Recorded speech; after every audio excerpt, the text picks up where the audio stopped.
All right, so welcome to another podcast. Today I have Tevia and Tabitha from Dakota Accounting. Hopefully I pronounced those names correctly. You got How it. was that? Okay, so you both, well, one of you kind of drove in a little bit and the other one is local to Charlotte, right? Kind of the first thing I guess I wanted to start off is there's a lot of partnerships in business. How did you two meet? How did you start the company? Okay, I'll take this one. So I started the company 6 years ago, and it was really out of filling a need that I found.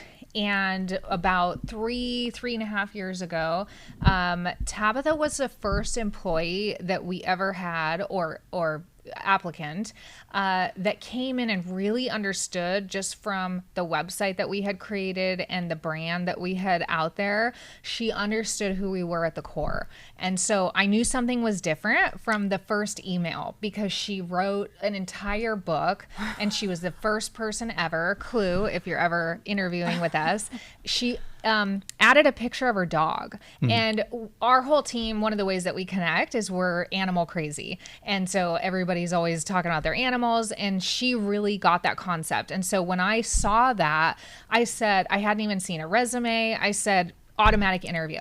You get our culture, and our culture is our base. It is everything.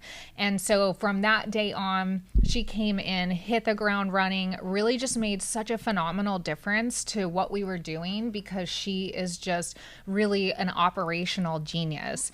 And I mean that wholeheartedly. I mean, the way that we fit together like a puzzle is so wonderful for our clients, for our team. And it just morphed into where she worked in the company. She really made a name for herself that I could not ignore, that she needed to have more.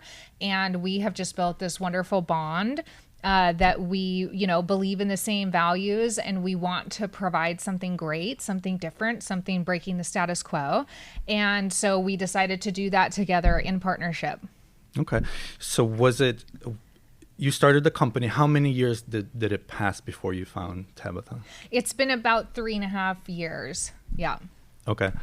And so 3.5. So in those 3 years, what was it like running the company by yourself? I mean, I loved it, but it was also this perfect timing where I knew that I had grown it to a certain point where I'm very visionary. I'm very big picture. I'm about where we're going. I do not have the process mindset at all, or to build a really solid foundation. And so at the exact moment that she came in and brought those skills, I was starting to recognize that I was dropping balls. And I had grown it to a point where if something didn't get fixed in the foundation, in the process building, we were going to start to have problems. And so really, I feel like I couldn't have gotten luckier, because she came in with that skill set and we just melded so well. And now we both kind of fit in our positions perfectly. Mm-hmm. So a lot of people, I feel like, that start their own companies, they want to hold on to it. It's like, okay, it's mine. I don't want to give any pieces away, and so on. What was it like for you, recognizing that in order to grow, you have to find the right people. You have to kind of align with somebody else who has strengths that you don't have, and then use your strengths in that relationship, and so on. But what was it like letting go a little bit in order to grow? It's funny, because I agree with you that most people are that way, and they have a really hard time, and there's a lot of ego involved. And whatever it is about me and my mindset about what we wanted to do, I am 100% the opposite. I have no problem when I trust that you can do your job and you do your thing and I do mine. I almost let go too much. And the example I will give is, before we found Tabitha, we had another gal in the company who I was trying to elevate to management, so that, because I had innately recognized I wasn't handling process as well and the internal functions, and I had elevated her. And so she initially was over Tabitha when she came in, and Tabitha and I, from different vantage points, both could see that she wasn't the right fit. And I was not picking up quickly enough because I'm not a micromanager. I was not picking up that she was failing and things were falling. And so anyway, it all came to a head, and we figured that out, and we kind of got that corrected. So I would actually say I have always been about where we're going and what we're going to be and what we need to do that. And so that's helped me understand there's many, many pieces that I'm fine to give away as long as they're handled really well. Mm-hmm. In kind of coming to that understanding, how much of self-growth have you done, like in terms of understanding your personalities, your strengths, your weaknesses, all of that? Like what was that learning like for you? Wonderful. It's been so wonderful. We can both talk about this, but I recognize every single day that who I am today, I have a big hill to climb to be where I need to be for the tomorrow of our company. So we both are learners, educators, and I have a psychology minor. I love psychology. So one of the things that we did was very early on, we learned about a personality trait test called Culture Index. I'd encourage any owner to look it up. It's really phenomenal for your company. And we believe in it wholeheartedly because it's not that it told us who we were. I mean, as entrepreneurs, you kind of know who you are, but when you see it on paper and you really start digging in and learning deeply about those traits, it tells you where your strengths are, where they are not, where you need to lean into, where you need to get more growth. And so along with that education and our innate knowing that we constantly have to be reiterating ourselves, we have just come to know that that's our culture, is constantly going to the next level. So I guess, Tabitha, from your perspective, what was it like joining the company? What were your first few months like, and how did you transition into becoming a co-owner? I think I am. I'm going to be honest. So I had just had a baby, actually, and I was trying to decide what my next move was going to be. COVID had just happened. We were kind of wrapping up. The job that I had before I had my baby, we all got sent home, and so trying to decide where I was going to go. And I was actually going to start my own company. And I was kind of doing some research, and I found Coda, which was Coda Bookkeeping at the time. And I was so touched and moved by the message and the website and the mission and the culture and the focus that she had brought to everything that I said, okay, maybe I'll just be an employee one more time. And if it doesn't work out, I won't have an infant anymore, and I'll start my company then. So I took a chance, and I really just kind of laid it all out there. And I had never applied for a job with that much gusto before, but there was a connection there, and I felt like I had to leave it all out on the field. And so I just sent it. And I remember telling my friends, like, I probably scared these people half to death, and they're never going to call me, and I'm going to be sad because I really want this job. So I sent it, and they did call, and we did have an interview. And I mean, the rest is history. I started as a bookkeeper, and I just loved my job, and I had this thirst for improvement with every single thing that I did. And for a while, I think I intentionally was a little, I don't know the word. I tried to not come off too strong because I can be very intense, and I didn't want to ruin my opportunity. A lot of times people are intimidated by that. And so there will either be repercussions for that, or you will just crush them. And there's just not success in either of those. So I tried to hang back a little bit and just kind of feel it out. And Tevia, to her credit, she made it safe to be that. She wants that. Bring more of that. The more intensity, the more energy you can bring, the better we can all be. And that is my biggest point of growth, because I am that egotistical person. I am that person that's like, I don't want to share. I'm that person who needed that lesson. And she brought that to me. And that's really how Culture Index helped us too, is that we knew we had a strong relationship and we had a good connection and that we were meant to work together. But Culture Index helped us understand each other and helped give us permission to be who we were without feeling guilty about not having the strengths that the other one had. And so on paper, it looks like we should want to kill each other. We should be enemies because we have too high of drive together that we're naturally competitive. But it helps us understand who we are and leverage those strengths for each other and be better together. Yeah. And it's, again, like people who start their companies, usually they're the entrepreneurial type, and they have that drive. They have something they want to build. And sharing, at least in the beginning, seems like not a thing. But other people may not realize, even though they may want to build something, they themselves are not built to be an entrepreneur, right? Have you heard of the term intrapreneur? Mm-hmm. So like when you get two people who are, one is entrepreneur, one is intrapreneur, that usually becomes a really good relationship, and together they can grow and build.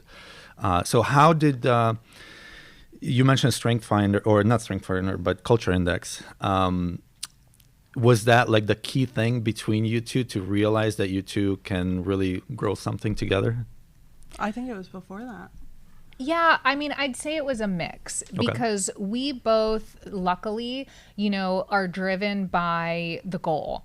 And when the goal is the same, you innately are going to work through a lot of the struggle. But what I would say that Culture Index gave us is, like Tabitha said, number one, understanding of each other.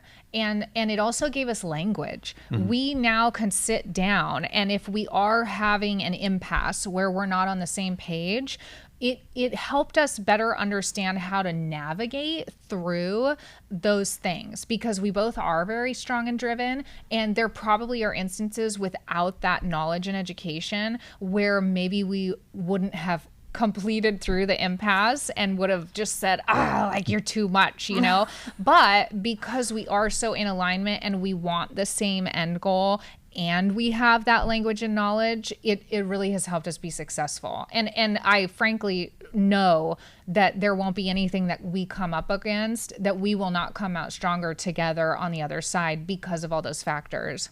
Mm-hmm. Have you taken any other personality assessment tests? I have in the past. Yeah. When I worked, before I started the company and worked in corporate, I've had others, that are similar. To me, there's just something about Culture Index. It's so simplified, of many of them are many, many, many pages that you kind of have to digest, but also remember.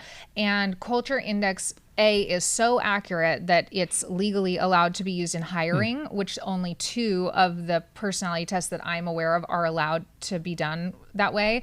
But it's just laid out just simply enough that it's helpful without being overwhelming. Mm-hmm. So from that assessment, what personality types are both of you? Okay. So the 2 things I would throw out there is I'm a trailblazer on my personality test. And what I would comment on, without you having to have much knowledge about it, is there's a thing on the chart of width, the width of your personality traits. And the wider you are, they say the more horsepower you have, or kind of the more you can take on, the more drive you have.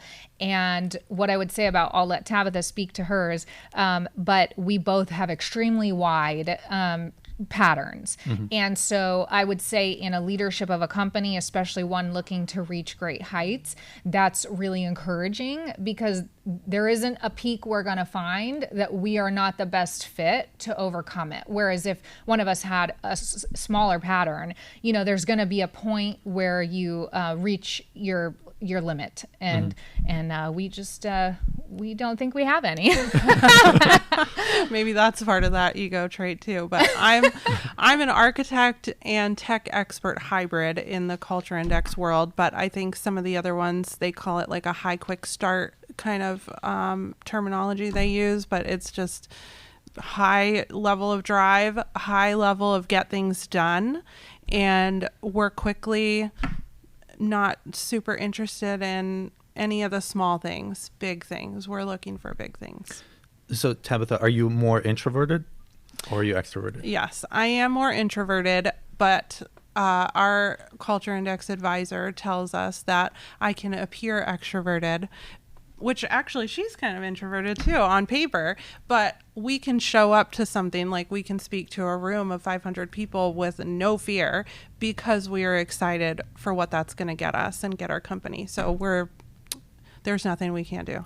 Yeah, no, that's definitely a great attitude to have, Yeah. especially in business. Yes. Yeah. So another term for kind of like a person who is intrapreneur is a running mate. Have you heard of that term before? I have not. I haven't either. So it talks about where an entrepreneur should really find that second person who they can run with for a long duration of time in business. So it seems like you two kind of naturally found each other in that sense, where a lot of other people are out there like looking for that second person, and it's hard to find that person because you need to fit together with strengths, weaknesses, how they match, and kind of personalities and vision and all of that. There's like so many dynamics to it. But again, Tevia, when you were just starting the company, have you had any kind of idea that I need somebody else sooner or later to do that? You know, I don't think so. And there's a reason for that you kind of touched on before when you talked about whether people go into partnership or not. So when I initially went into it, and mind you, the strongest trait in my trailblazer pattern is the A trait, which is drive and can be ego. So I would say early on, no, I did not think I needed like an equal partner, and nor was I looking for one. And that's what made this so perfect, because at the point that maybe I hadn't fully acknowledged that I didn't have 100% of the skill set to be what we are today.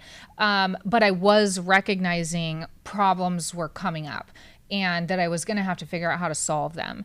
And it was kind of, like I said, this perfect storm moment where she inserted in the company at a time where I needed exactly what she had. And I do recognize the luck of that, because we go a lot off the framework there, if you've heard of it, called EOS. And in EOS structure, similar to what you're talking about with the running mate, there's the visionary and the integrator. Right. And kind of the CEO, COO type structure. And we really believe in that, and we fit that very well and complement those things. But you mentioned earlier about partnership, and it's funny because I'm a member of EO Entrepreneurs Organization, and there is a lot of communication there. There's a lot of single entrepreneurs, and I love to speak to others about partnership because there's very few that successfully do partnership. Right. And I think there's a big stigma on it. So to your original question of was I prepared for a partner? No, I didn't realize it, but I got served up what I needed, and I was open-minded enough to accept that. But when I went to my EO community and I was looking for, okay, I'm thinking about creating a partner, I own 100% of the company, overwhelmingly the message was, how could you be so stupid? You never give away part of your company. You never do those things. You know, just keep them an employee and kind of suck them dry and don't share. And I take a very different view, and I think there are other partners out there, but it's good for them to hear that I believe we are much stronger and much better and will achieve greater heights together. And as it has a lot to do with the base of our culture of our company. We do not just take from our company and not share back. We are all about our entire staff really gaining and growing together. And so I just innately have the mentality, I don't need everything to myself. And I do think that we're better for that. So, you know, to that point. Yeah. And I want to kind of transition to culture, talk a little bit about culture. When you were, again, kind of running the company yourself and you said you had a certain type of culture, did you have a few employees at that time? What was it like? Or even before you had your first employee, let's say, or person you're working with, how do you transition from a culture you want in your mind to actually make it tangible, like to actually having that culture be there? So I would say that I'd back up a little bit further, that where the passion for a healthy culture came from was my last position. It's a great company, but the particular department I was in was struggling heavily with poor management, and the entire department was suffering greatly, very unhappy. And I would tell my husband, every day, the last 6 months I was there, I have to create something better. I have to create something where people feel valued and they actually feel a part of the system and not replaceable. And so it stemmed from that need. And so to the culture point, from my very first employee, I didn't find it a struggle because frankly, the core values that we have and that we all live, they're just who I am. And so living who I am and bringing it to others, I don't find difficult. What I find difficult is to find other people who meet that bar and want to have a high level of service and want to have a high level of accountability and drive and delivery. And, again, that's why we make such a great partnership, because with those wide patterns, we don't scare each other. And so we can hit that bar and we can encourage others to do the same in our company. And so we're happy to give to them in our culture. But today, especially with EOS framework and so on, you have these tools that help you along to define it better and so on. But before, it was your culture was you and what you had in your mind. How did you have any kind of tool sets, questions and things like that when you were bringing employees on to be like, okay, will this person fit the culture or not? Like, how did you figure that out? Gosh, how did I figure that out? I just really used my intuition. I mean, when I was interviewing them, like I can think of the first bookkeeper that I ever hired. And then our first hire was actually, she's still with us, and she came in as a part-time admin, and she's this phenomenal human who has so much levity and life and is wonderful. And she really exuberated, a lot of positivity. And she is now actually our company culture manager, and she couldn't be better at that position. And so it really was just I looked for traits, the skill sets, like the first bookkeeper, didn't make it because the skill set wasn't there. It was about looking for the right person that fit the right values. And when I found that in the interview, that's how I made that call. So was it some other experience you had from corporate environment that helped you kind of when you started your company to be a little bit further ahead and know who you're looking for or how to assess the right person? No, I mean, corporate helped in knowing what I didn't want and what I didn't want to emulate. I really believe that where the culture came from was I have been told my entire life, you're too much. Your bar is too high. Nobody can meet your bar. And it's been this lifelong struggle of just what I know is achievable and what we can do for others if we are willing to suffer maybe and work hard or, do the tough thing. And so I didn't really have to find that. I just had to be true to it and not let others tell me that's too much. We get told constantly, we call our team our unicorns, and because we search hard to find them to fit our values and for that work ethic. And I get told constantly that we're not going to be able to scale, because it's hard to find those people. And I refuse to believe that there are not other people out there that want to work and do things at the level that we do them. So we have a team of 15, and we continue to hire all the time, and they are out there. And I think other people that are like us, when you find each other, you just honestly can't get enough, because the general population is not operating at the level at which we are. So those things, as long as you're true to who you are and what you're looking for, I don't think it's hard to find. Mm-hmm. Change can't happen when you acquiesce to the standard. Yes. We have to be strong and brave enough to push that boundary. Yeah. And both of you came out of corporate, right? Yeah. So a lot of people, same thing for me. I used to work for a big company.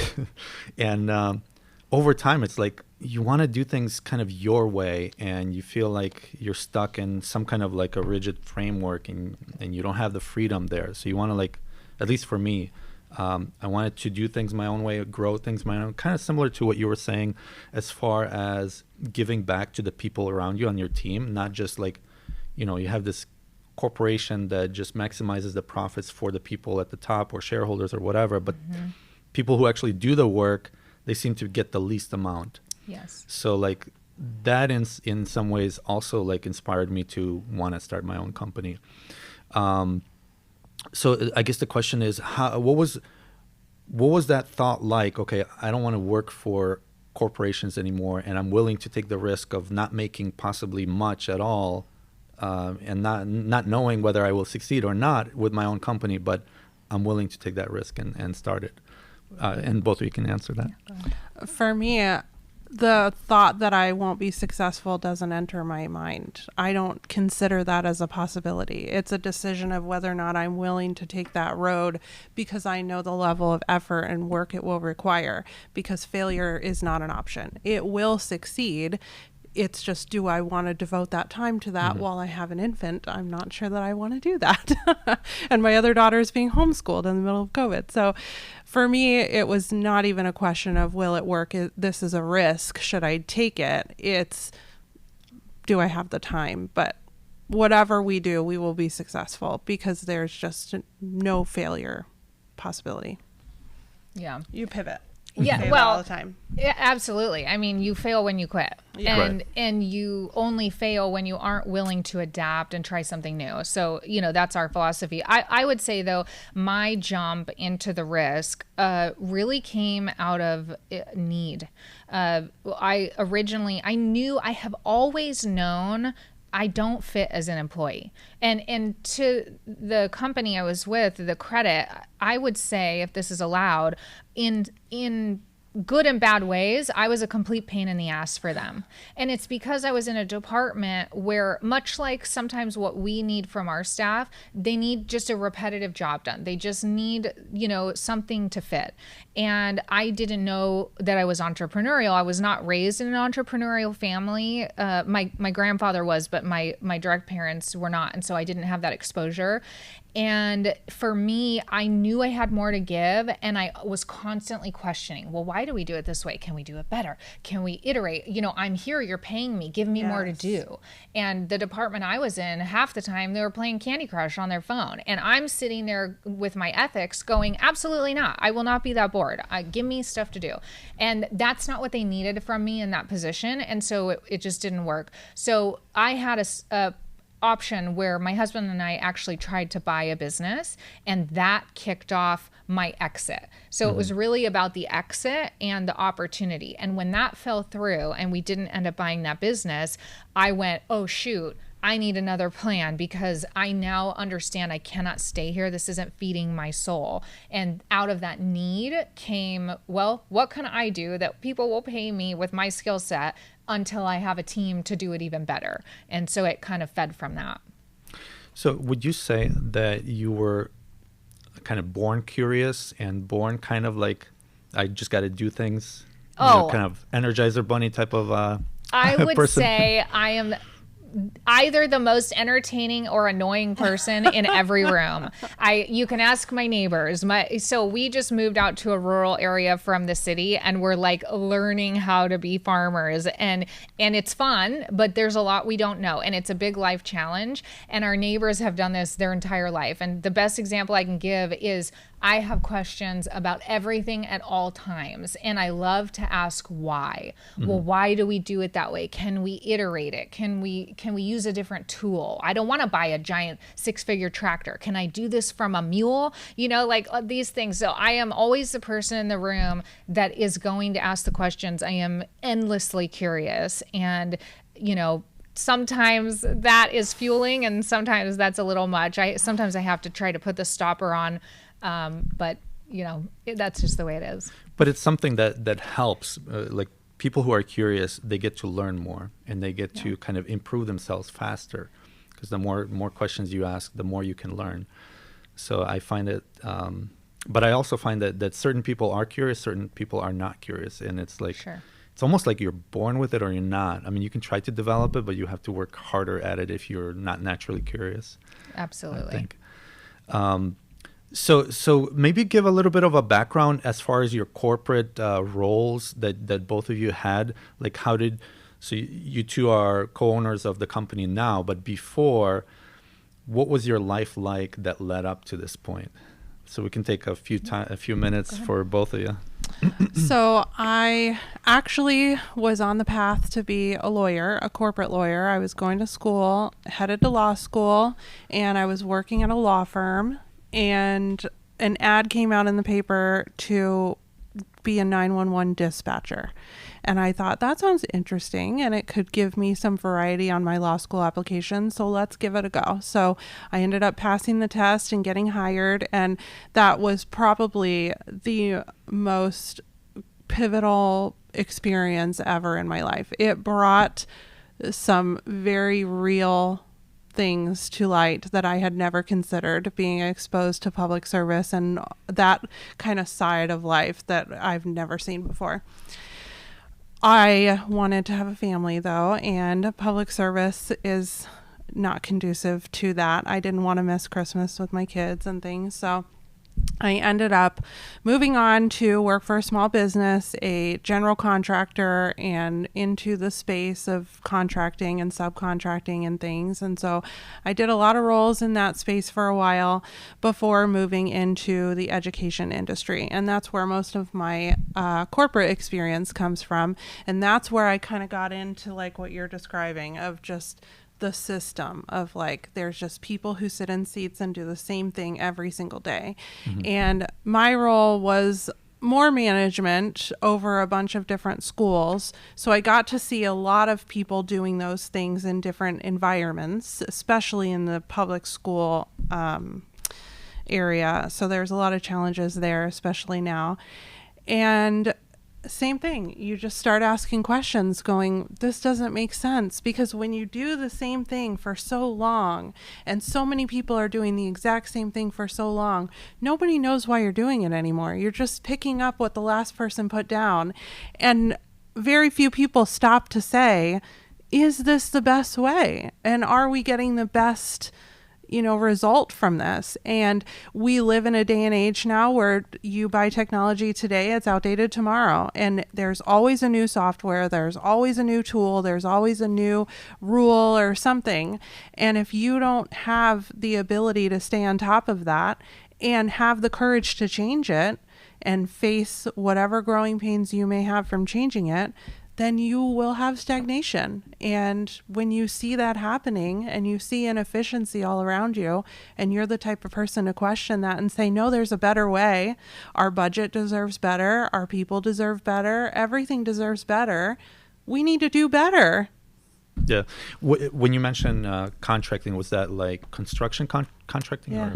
Or was it a general contractor, or like for residential or for commercial? Both, actually. I've done both. And then I moved into a subcontractor, an electrical contractor, where he did also residential and commercial. So now you both are in the accounting field. What did you see in the construction contractors, subcontractors, as far as their books? And I don't mean dollar amounts, I just mean like how organized or disorganized are they? A lot of contractors start small, right? Mm-hmm. And so they start, I can do this. I can, take pictures of my receipts and type in that I bought gas. But the hardest thing to get business owners to understand is that however long that takes you, it's going to take me half that time, because that's my job. I'm not going to go and build a house because it's going to take me a really long time to build a house, but you're going to build a house much better, much faster, much more efficiently than I ever will. So you're going to make more money doing what you know and paying me to do what I know than you're ever going to make what you think you're saving by trying to do that yourself. Spend your time doing what you know how to do and pay somebody to do what they know how to do. You're getting the best product across the board. everyone's happier because you don't know accounting. And so it's probably your least favorite part of your job. And so you kind of think you can't afford it, but really you have to consider the savings you're getting by hiring a qualified person to do that. Because come tax time, that person, your books are all in order. You don't dread going to your CPA to do your taxes. Your tax bill is probably going to be a lot more reasonable because that person was looking for those opportunities throughout the year for you that you didn't have time to invest in learning, which you shouldn't, because that's not your role. Yeah. Well, and I would add to that in the specific question about the contractors, back to the old school book E-Myth, you have the person who knows the skill, you have the management level, and you have the entrepreneur. And there's a great number of business owners that rightfully have a really great skill set. And they wanted to, just the same as any other entrepreneur, to keep more of that profit to themselves, which is wonderful. Where people trip up is trying to be everything or trying to be most things in the business. And the same that we recognize our skill set is in certain things, and the things it is not in, we outsource, and we have others serve in our marketing and so on, because that's not our skill set. So it's remembering, if you're going to transition from the skill set job to the owner, what can I do? What is my skill set? And your best outcome is always handing off the other things in one way or another. Yeah, and if you could go back to your story, like as far as, let's say from school, did you go through college and so on? So like going from high school to owning your business now, like what was that journey like? So my in high school, I was much similar to I am now, but much less mature. So I was at a very high level of soccer. I was the captain of the team, and at 15 years old represented the U.S. in Europe, playing in some tournaments. So I've always had a super high drive, and really have performed, in a team atmosphere. And that, I think, really lends well to today. Fast forward to college, and initially I didn't really know my path. And I'm one of these people that once I know my direction, I'm like beelining to that goal. But I didn't have that goal initially. And so I bumped around a little bit, tried some different schools, tried a few different things. And I actually think that variety early on lends really well now, because I have some varied experience that I bring to the table. But when I finally found that I wanted to be on a business track, and I really loved kind of business from whatever way, my final degree was actually in international business.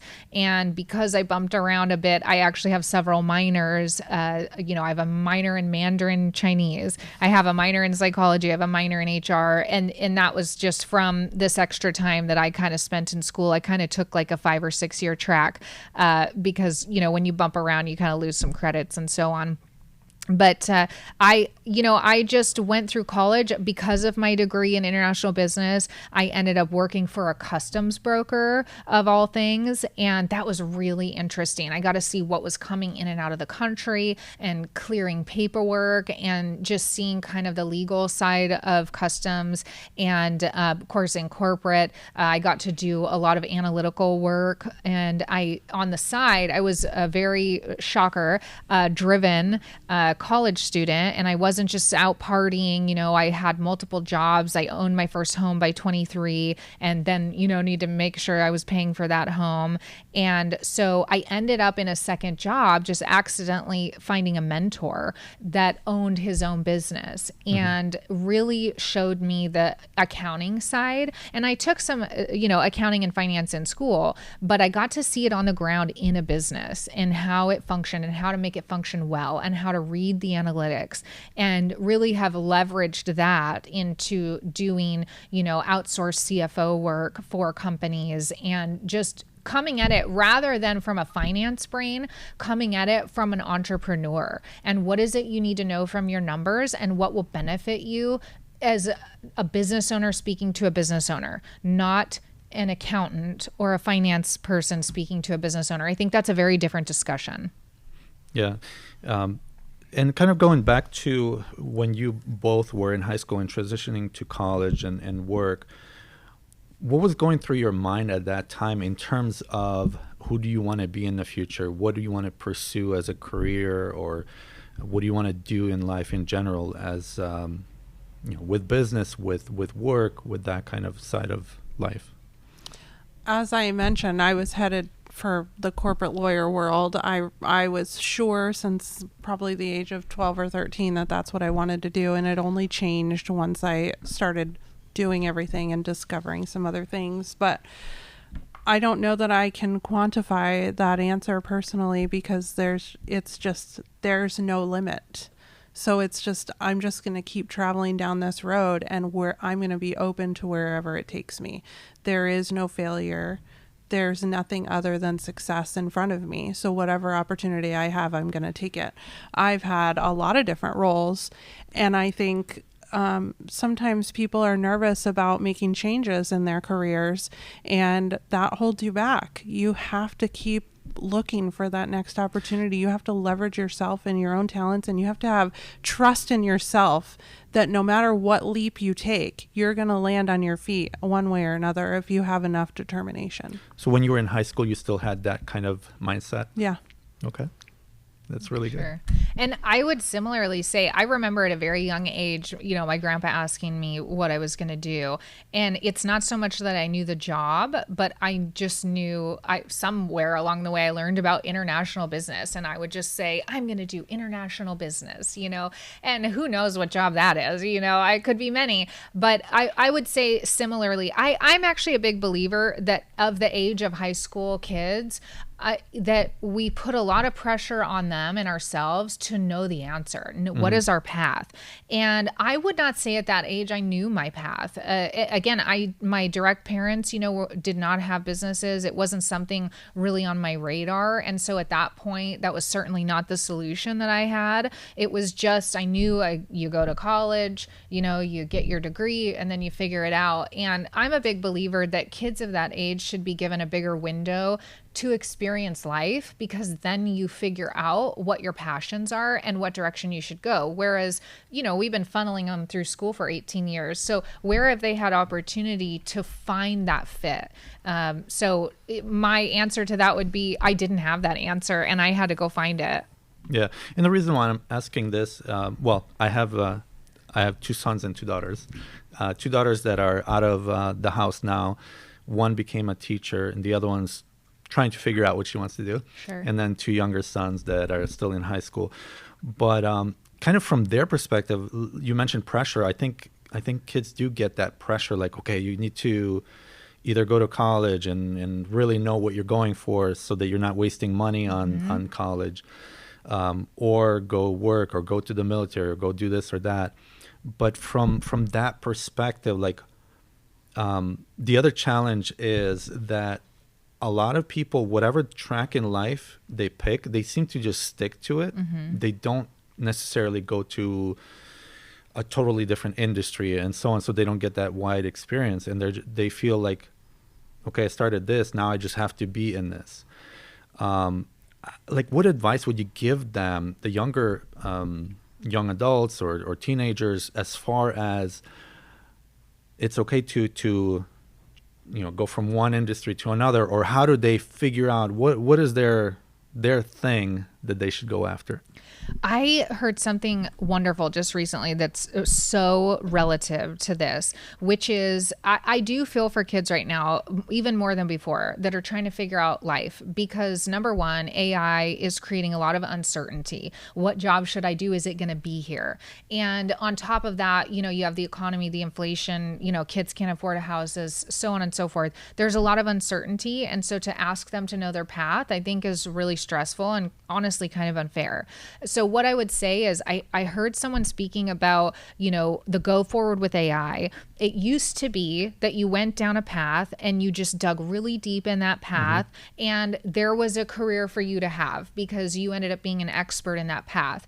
And AI is overtaking a lot of those jobs. It was not long ago that the job was to go code, and those jobs are transforming, and going away and changing. And what I would say is what I heard and agreed with was to be a very good generalist. And in order to be a generalist who can survive in any economy, in any, technology sector, anything, is you must have the audaciousness to try different things and get some level of experience at different things. And then when whatever you fall into, whether it be your passion or just what opened up and you went down that path, you have this varied experience that people that niched very hard aren't going to have. And that's what's going to end up setting people apart, is the ability to kind of adapt and have kind of these multiple sets of skills. That's definitely a good perspective. Like before, the advice was like, you need to niche, right? Yes. Now it's kind of maybe a little bit different. At least focus more on common skills like sales skills, communication skills. Like these things are transferable from whatever niche you want to get into eventually. I think the one thing that AI isn't going to give us, at least for a very long time, hopefully, is people skills. Right. It can give you answers to math, to things like that, but it cannot explain it to you well. It cannot give you emotive, all the different senses. It can't give you that. And so for kids, that can kind of get those skills, and really it's the opposite of what they're going through right now. People are very they're gaming and all the different things right now. They're not getting social skills. Right. And we must get back to getting out in person and building those social skills. I think that's really a big thing that's going to help them. Especially as AI continues to take over, all of our interactions become robotic, repetitive, redundant interactions. So to bring that personality to an interaction is another way to stand out from the crowd. Yeah. And actually, speaking of AI, have you integrated it into your company in any way? I'll let our process. Yeah, I'll speak to that. We love AI. The thing about AI is that I heard this on a call with some colleagues, is that AI can never produce a deliverable. You can't rely on AI to do your job. We have to use AI as a springboard for where we want to go. So if we need inspiration to write an email, or we need to understand how some accounting concept is working or something, it's a piece of the research. And then a human being is using that piece of the research to interpret and produce the best possible deliverable and outcome. Our company culture focuses heavily on relationship. And so we really seek to work with our clients as partners. We see when we're working on your account, we work for your business and we are just as invested in it as you are. And so we want you to feel that. And you're never going to feel that if you get an email that you are completely certain AI wrote. It's just not a level of effort that we would ever do. We're going to always give more. It's always going to be personal. So I think it's a tool. It can't be a replacement. Right. And from my kind of working with AI, it's almost like any other tool.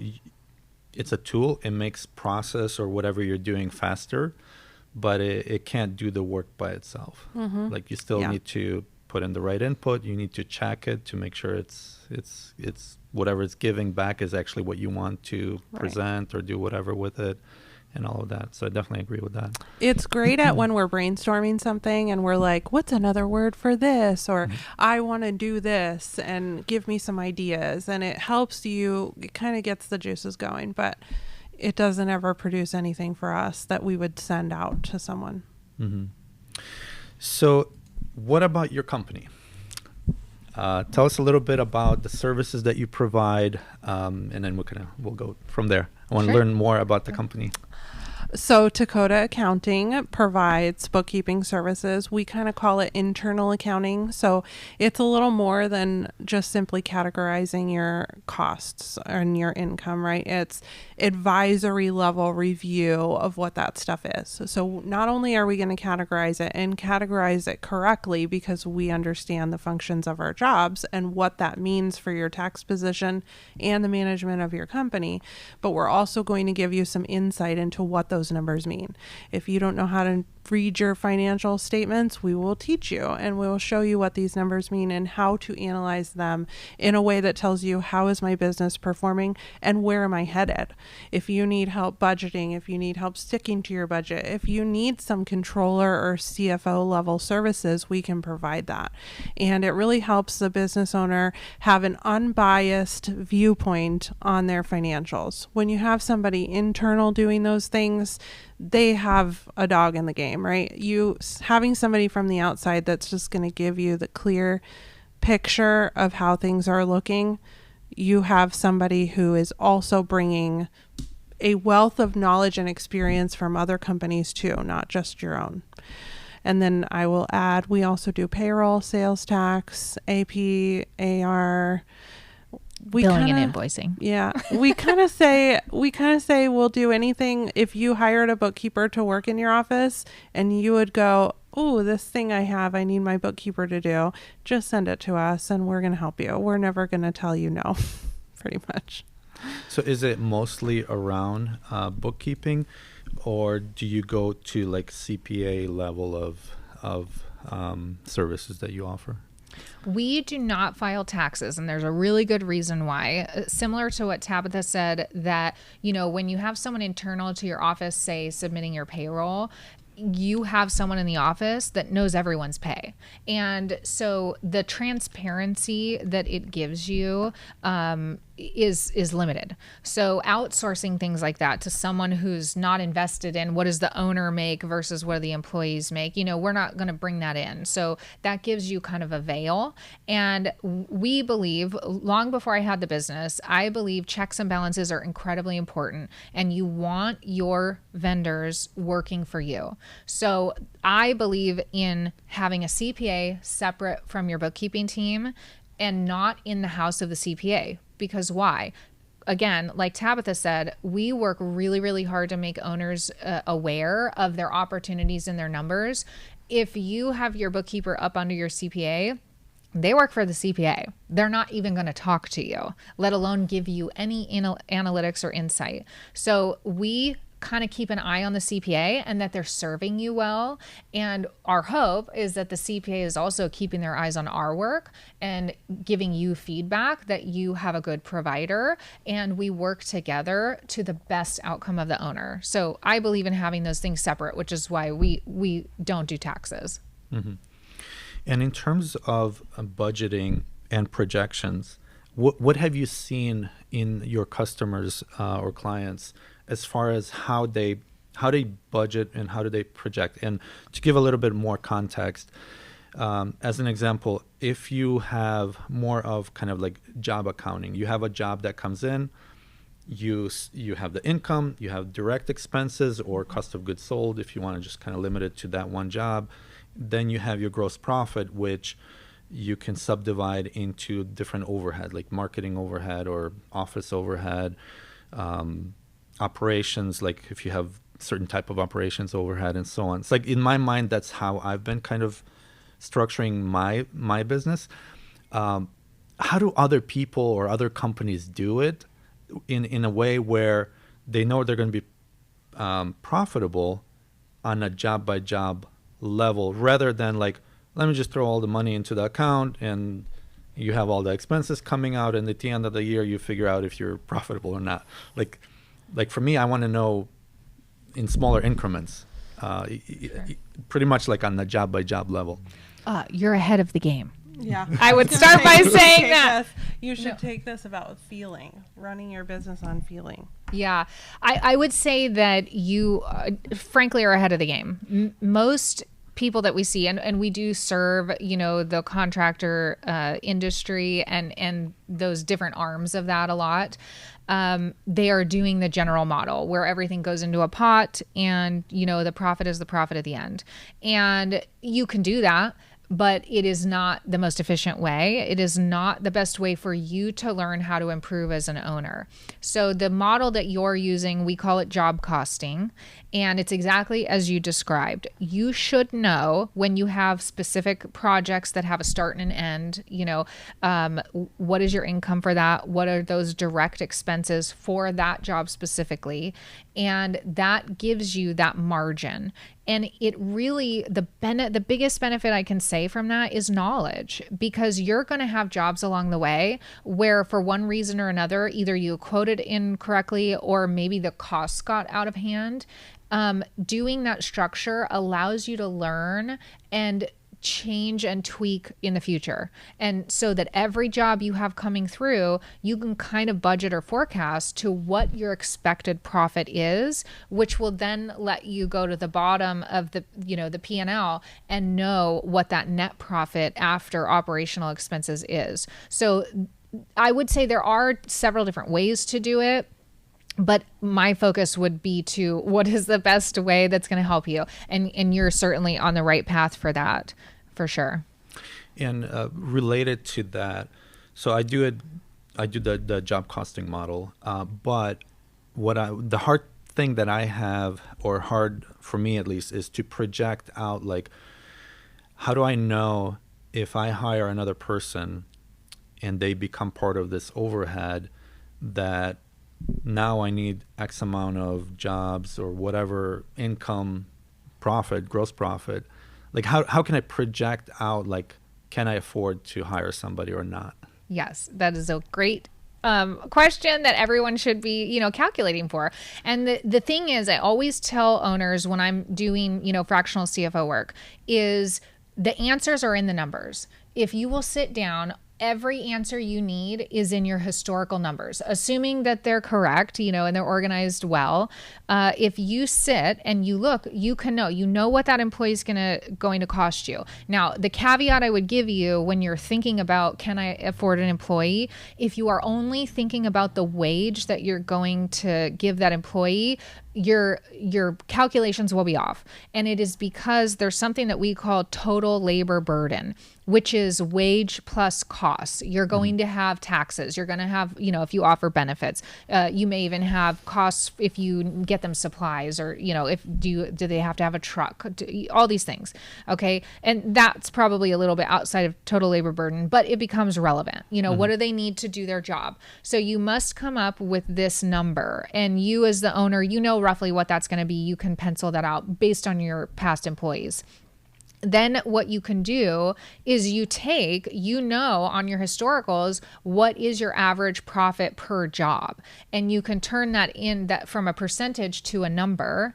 And then well, I need maybe 10 additional jobs, or I need 50 additional jobs to have this employee paid for in X amount of time. So the idea is you always do want to pencil out, when am I going to be right side up on the cost of this employee?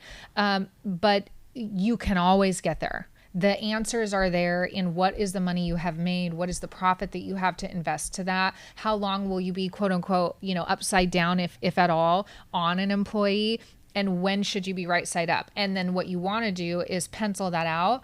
But then you actively have to go look at that forecast or budget and say, how close am I to that calculation, and make adjustments so that you're cash flow planning at all times. And being on top of the numbers in that way, or having someone who helps you that can help you keep you accountable to that, is how you win.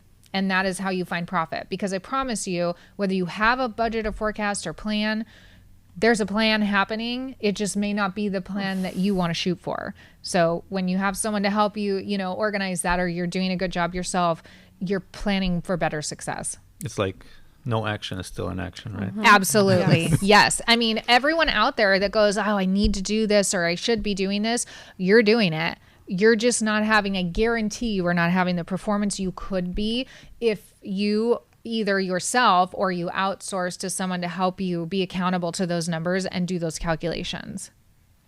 What are some success stories that you have with your customers or even with your team? Oh gosh, where do we start? I'm really proud because we have a lot.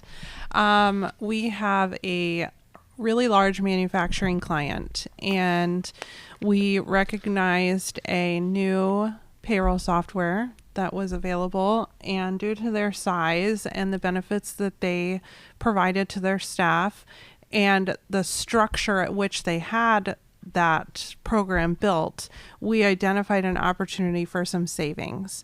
And so we presented them with this option, and we really liaise strongly between our clients and any potential new vendors. We will never turn a vendor loose on a client and just say, go ahead, or people are contacting us every day with referrals and kickbacks and things, and we will never entertain those. We will only recommend things we stand behind. And so we researched, we collected all the data, we communicated with the vendor, we made sure the client was 100% on board before we made that connection. And it ended up being a fruitful relationship, and the client ended up saving, what was it, like almost $200,000, I think, on the year on their payroll costs and benefits costs for their staff. So it was an incredible realized savings for them by making that switch. We just have a ton of stories like that. And then I would go to the staff side. Our team is, bar none, the best team anybody could ever ask for. Like Tevia said, we really work hard to find the right people, and we have the strongest group of people I've ever seen work for a company. The passion and the dedication that's there is unparalleled. And the success, I would say, there is probably more general, is that, like Tevia said, when you get those people together, they feed off of each other. And the growth that we've seen and the blossoming that you see in people when they are among people like themselves and not in these environments like we were, where you've got just everybody who doesn't care, it's really inspiring to watch that happen. I will give a really good specific quickly on our staff that we are incredibly proud, because sometimes you set out to reach a goal and maybe you hit somewhere else. And our goal beyond anything else that we do is creating that awesome culture, because we do believe that when we focus on our team, they then focus the best on the client and they give the best output. And so we have focused so heavily on a great culture in our company that from our team, we do not get to have input on this. As a still considered small business, we have actually won an Inc. 5000 Culture Award for our company.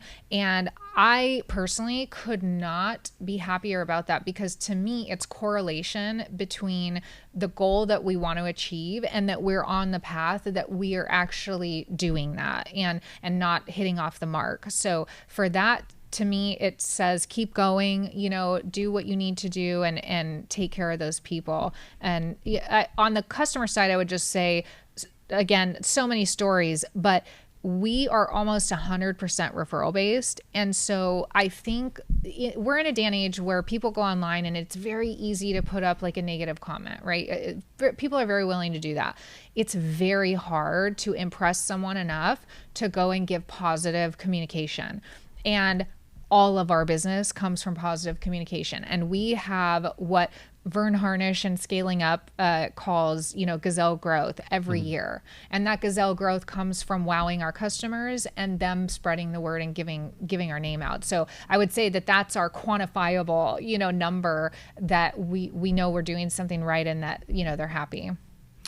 And when it comes to your team, is your team 100% remote? What's the structure like? Yeah, we're fully remote. I think Tevia and I are the closest people to each other now at this point. Everyone is all over the country. And I kind of picked up in the earlier conversation that you're looking for people who are hard workers, right? How does that mesh in terms of having remote people and they're still hard workers? Because it seems like a lot of people who are remote, they're trying to get a remote job, not because they want to work hard, but because they want to, have a paycheck and then just kind of do the bare minimum. So how does that kind of resolve within your company? I mean, I would speak to that a little bit differently. I would give remote workers slightly more credit that they're, it has nothing to do with whether they're trying to work hard or not.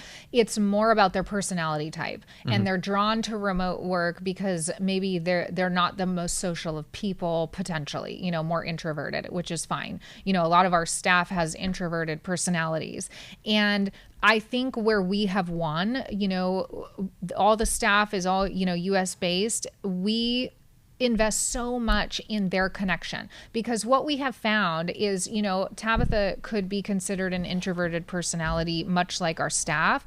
It doesn't mean they don't want connection. It just means that they do it in a different way. And so what we're coming in and doing, even though they're remote, we're providing a lot of connection. And the biggest thing I can say, we have a culture manager, like I said, and every single week we provide different connection opportunities so these people feel fulfilled in like a community. But also annually, we have a fully company paid retreat that we all come together in person. We all commit, and leave our families and spend some days together. I cannot say how impactful that is, because owning a remote company, I can tell you, being on Zoom with people is not an equivalent to being in person. Right. This interaction that we're having is not the same as doing a Zoom call. And so we know better than anyone that whenever we can get in front of our clients or potential clients or our team, there is so much benefit to be had there, to the point where we have an expense line every single year that could be net profit to ownership that we invest in just fun and connection. And the benefits, the 10x we get out of that for our team all year long, I would recommend it to anybody. And how do you handle that remote connection throughout the year?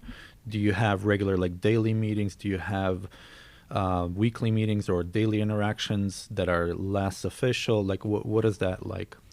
We've tried it all, and we've settled on a weekly connection meeting. And then there's also a weekly meeting, like a one-on-one or a smaller meeting just within that person's individual department that's a little more pointed on the actual work. And a lot of the introverted personalities we have, like Tevia was saying, the connection just looks different. And so it can make someone like that more uncomfortable to sit in a meeting that is more social in nature, where they feel more fulfilled if they're in a meeting that is more work focused in nature. And so in a way, that's their version of connection. So they're getting it both ways. We're kind of seeing growth on one side and pushing themselves, and we're seeing comfortability on another. But I think something that's pretty unique to us is that we use a virtual office. So every day I go to work, I go to the office. It's just virtual. So it is like a 2D screen, and everyone has their little offices on the screen, and you have a little avatar and you move it to your office. And it sounds silly when you explain it, but when you look at it, I can zoom out and I can see my office, and I can see everybody who's at work today, and they're all sitting in their offices and they're working, and I can move my little avatar to their office, and I can say, hey, what's going on, and ask a client question just like you would if you were in person. And so it kind of helps bridge that gap of we're going to the office physically, where it's just a virtual thing, and everyone really loves it, and it really truly does make a difference.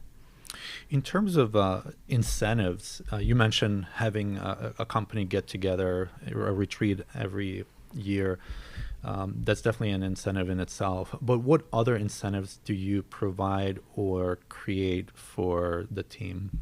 I'm going to let Tabitha answer this, but I'm going to preface it by saying she has worked tirelessly, because since we are in finance, we run by a strict budget and forecast. And what I would say is that the budget that we do have, that we put towards our team, she works so tirelessly to maximize that budget for our team and bring in as much benefit as we can.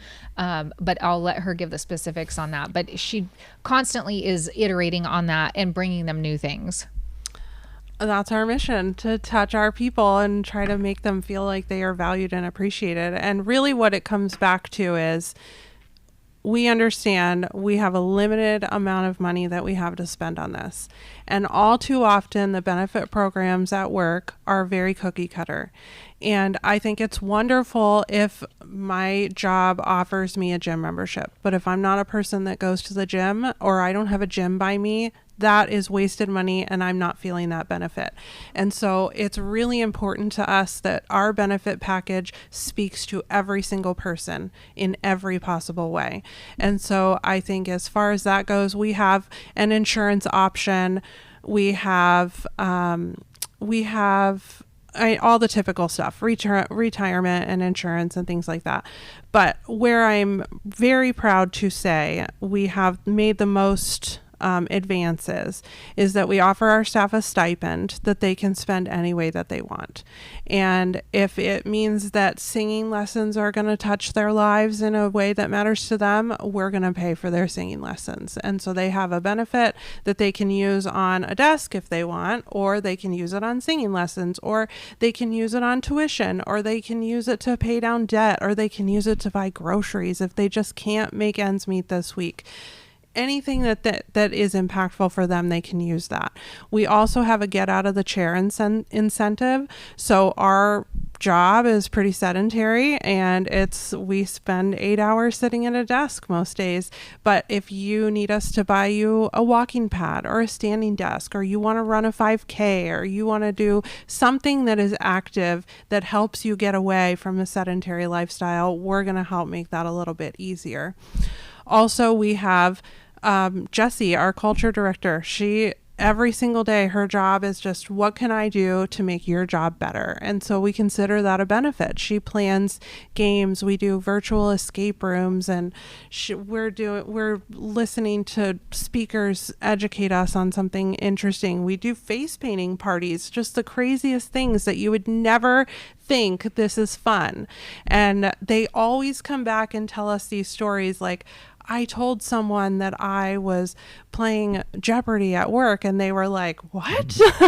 And so it blows people's minds, but that's how we know we're doing it right, because we want to blow people's minds. We want to change the norm. We want to obliterate the status quo. Are there any incentives in terms of performance? If you perform better, you get paid more, do you have any kind of incentives in that? And what if you can share kind of like the ideas behind it? Our metric is to pay 10% above industry average for anybody's particular role. So luckily, because we're in finance, we have access to a lot of that data probably more easily than most, but we're able to research and see what is industry average. And our goal is to always pay 10% more than that. So right out of the gate, we're starting out ahead from what most companies are going to start from. Other than that, heavily performance-based, but with empathy. We use Culture Index to understand who someone is, and we're going to reward them for being who they are, not stretching themselves outside of their capabilities and failing. We want them to be the best at who they are and what they do. And that works because we hire the right people. Can you share like one example of what that looks like? What do you think? Of specifics to an employee? Yeah. In terms of like financial incentives. Oh, sure. Yeah. I would say that going back to Culture Index, and I'd insert too, we do performance bonuses. So that's also added into what we do. But we use Culture Index to know different personalities are driven by money, monetary, or others are driven in another way. So specifics would be, we will look at each employee and what is their basic makeup of their traits and what fuels them. And we will have that conversation with them too. So we sit with each employee and we say, what matters to you? Where are you looking to go? And we determine how can we fit that in our growth pattern, or, what matters to you? More time off. So some of our team has really small kids. And so rather than them having like maybe another bump in pay or a bonus, they prefer more time off or more flexible schedule. So the specific that I would give is each employee kind of gets their own plan. And we sit down and say, okay, money is really important to you right now. You just went out on your own and you need that. Okay, perfect. You know, we're going to come to the table more there for you. Or you need time with those kids. We have several employees that homeschool and they balance both. And so we come to the table and we work that out for them. And so it's very individual to each person. I think the stigma right now in the accounting industry specifically is, you know, it's tax season and we're all working 80 hours a week, but my boss gave me a pizza party, so it feels better. And it just can't be that. It can't. I don't want pizza. Maybe I want money, but like she said, maybe you don't want to work 80 hours a week. And so it has to be specific to each person. And as we grow, we can't be the ones having those conversations, but that comes back to culture. And so we instill this culture upon our leaders to say, it's not about you as a leader and who you are and what you want and how you work. It's about understanding who that person is and listening to them. And we have a structure built around that person having an incredible amount of opportunities to share those desires back with us and feel comfortable that that's going to be heard in a safe way. So when it comes to your team, I noticed from your About page, you have almost everybody's a woman in your team, right? Except for one guy. We made our first male hire, yes. So what is culture like having mostly women on the team? And what's it like for the guy? I think we could both share this one, but what I'll say initially is, you know, I'll go to before we had Jeremy and then after, because it wasn't really intentional to not have men before, but I think in finance and bookkeeping specifically, you know, there's a higher amount of women in the industry. So, you know, you just take the best of what you have each round. And prior to that, it just was always women that rose to the top. And I do think there's a piece of that Tabitha and I are both very strong females. And, you know, I would say that creates a certain culture that we're going to attract or detract certain personalities. And that's okay, you know, because we're looking for those that jive with us. And our team that we had cultivated before really feeds from that. We had long discussions about at some point in growth, the top candidate will be a male. And how do we feel about that with our team? Because we never want to be discriminatory in any way. And we just kind of continue to have conversations and not only prepare ourselves, but prepare our team that there will be a day where the top candidate is a male and we are not going to turn them away because of being a male. And so that day came, and Jeremy is like the most phenomenal human. I believe he has all sisters. And so he really fits into our dynamic well, and we don't intimidate him, you know, and he is such a wonderful fit to our team. And he was the perfect door opener to having both on the team that, you know, because the team did have some reservations, because when you have an all male team or all female team, you know, there's just a different bond and there is a different dynamic, whether you want to admit it or not. And he was such a wonderful neutral to that in coming in and understanding a female dynamic from his own household. And so we've just loved having him, and it's made us feel more confident about, you know, this is going to work in the future, you know. So we've only had a couple instances. It doesn't ever feel like we have women and now we have a man. It never feels that. It's just the group. We're just all the group, and he just melds into the group so well.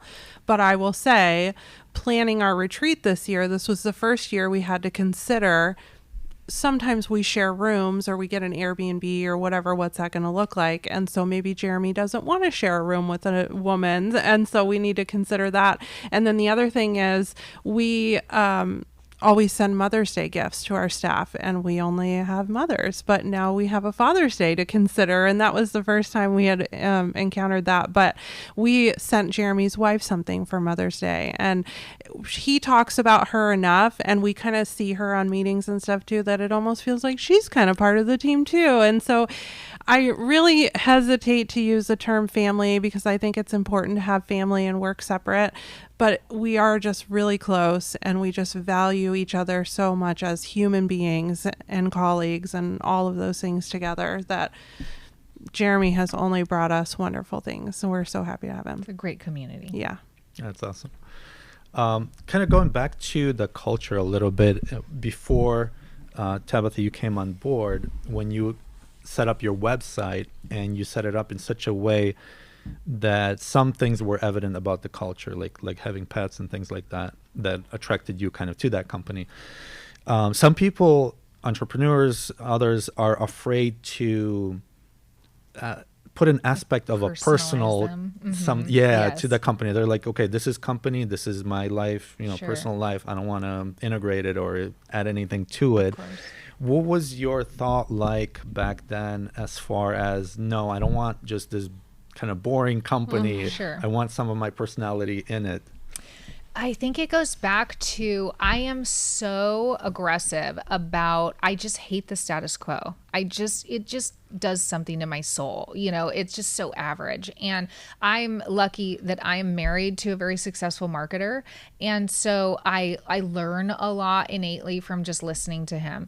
And so between my own preferences and what I kind of learned along the way, he built our website. He still, maintains our website. And what I would say is, I got so tired of, before ever even doing business, when you go out on the internet and you find a website that is so generic, so basic, frankly, you don't know, am I working with someone local? Is it outsourced to another country? I mean, who is doing this work? And so it stemmed really from, I didn't have a problem sharing who I am and being really very intermixed early on with being the brand, because again, it goes back to the company is my set of values. That's where it stems from. So it really was me. And when you're in a services industry, you're really giving a lot of yourself more than like a product. So it just came natural to say, we're not going to be cookie cutter. I don't ever want someone to come to the website and go like, are these humans or robots? So it just became very easy. And to actually answer that more, I had to push my husband, because in the marketing and his base originally was website building, is where he came out of and then morphed. But there's a template. There's a template of what you do and what your website looks like. And it's, can be very good, but very generic. Mm-hmm. I had to really push him and say, right, but this is my company. And I want to be a human, and I want to have a personality, and I want people to know we care about you and we're something different than the status quo. And so it just stemmed from that. Really, much of what we've talked about today is, it wasn't a challenge. It was just, this is how it must be. And so that's where it came from. Okay. Yeah. And I find it that it's more engaging, or you want to be around, you want to do business with a company that has a face behind it, not just some generic thing.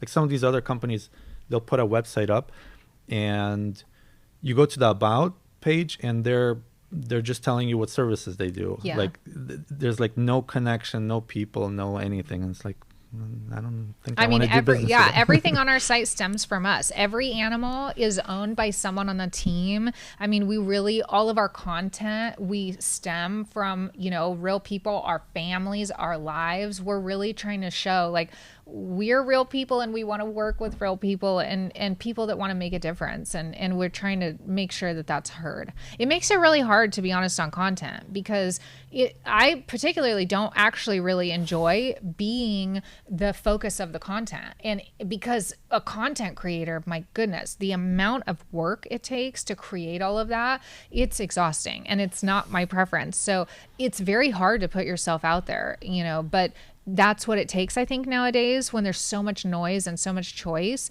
to say, here's who we are at this point, and, come work with us if you vibe with that. Right. Yeah. What else would you want to share about your company?